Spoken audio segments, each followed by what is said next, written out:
Good evening. Tonight, on-scene reporter Duck Young will be giving the inside scoop here on the recent nuclear testings in our great country. Also, Bong Cha, field reporter on aid from South Korea. But first, we have Du Ho outside our beloved leader Kim Jong-il's palace regarding his recent visit to China. This visit was controversial due to the secrecy surrounding it. Du Ho? Well, Il's focus on China's booming economy and the enigmatic air of secrecy enshrouding his every move has caused much attention from the press. The countries participating simultaneously released the news of this communication today, halting many rumors of secret plots between the two nations. Kim Jong left for China on the 10th of January and arrived back in Korea 8 days later.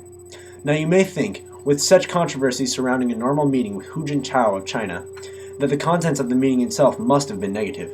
However, we assure you that the leaders participating cooperated well, and the outcome was very successful. Kim Jong-il has once again represented North Korea with wisdom and integrity. Thank you. For those of you who had doubts about Kim's intentions, I hope that North Korea News at 9 has cleansed your palate of negativity and po chi. And now to the weather with Bong Cha. Thank you, Huang Li. Today, in weather, we're looking at sunny skies for miles and not a cloud in the sky. Also, with a high of 38 degrees and a low of 20, we advise all of our viewers to stay inside and work all day.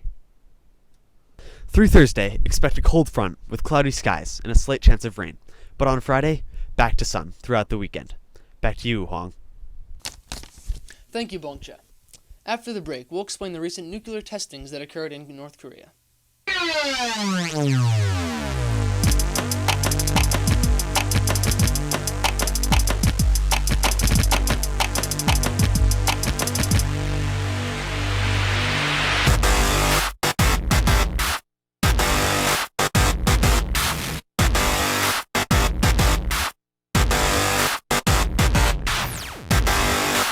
Did that just happen? Yes, son, it did. But how? He has camouflage.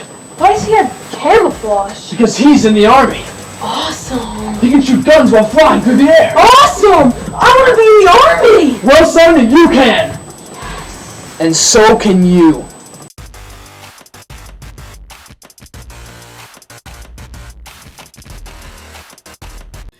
So you love your nation, North Korea. It's a great place. You love your leader, Kim Jong-il. Man, he is a great guy. So you're thinking 2006. It's the end of the year.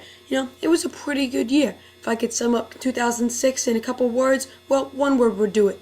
Perfect. I loved it. 2006, one of the greatest years ever, right? So you're thinking now, how could 2006 be better?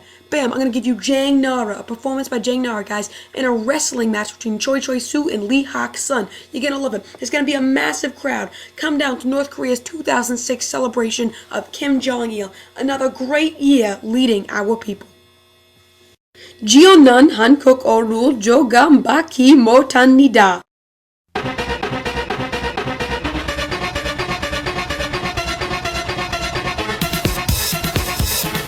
And we're back. The nuclear tests that took place just a few weeks ago have been a main topic of conversation throughout the world. This standard procedure has, for reasons unknown, caused a disturbance throughout the Western Hemisphere. Now we'll go to Duck Young for the specifics on the testings. Much respect, Huang Li.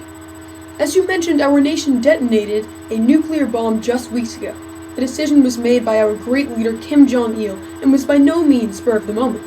The decision was made months in advance. However, neighboring countries were only notified minutes before the detonation.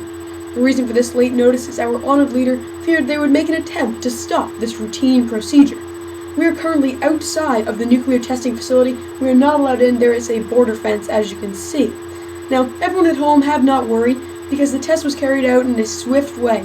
After the detonation, a minor amount of radioactivity was detected, but government officials have told us that there is no need to be frightened. There is no threat of radioactive poisoning. Now, the test in itself was actually called a fizzle or dud, meaning it did not work as the government had hoped. No word on how the bombs will be changed to work better in the future. Now, North Korea made history with this detonation, because they were the first nation in history to give warning about a nuclear test. The warning was made 6 days before, but at the time there was no mention of when the detonation would occur. Then, merely 20 minutes before, our nation rightfully notified China of the detonation. There is no word on when another detonation will occur, but chances are, Huang, that it will not happen in the near future. Thank you, Duck Young. We look forward to finding out more about our nation's nuclear activity. We are now turning our attention to Inho regarding the recent floods here in Korea. All through July, flooding occurred throughout Korea. However, casualties were minimal and safety has been restored. The most severe flooding occurred in Gangwon, Kaesong, and South Pyongyang. The flooding was caused from many days of heavy rain. 40,000 acres of farmland have been washed away, and more than 7,000 homes have been destroyed. According to the authorities, recovery efforts are in progress, and supplies are being distributed to the victims. The flooding also had a severe impact on the Arirang Annual Gymnastics Festival that celebrates the birth of Kim Il-sung.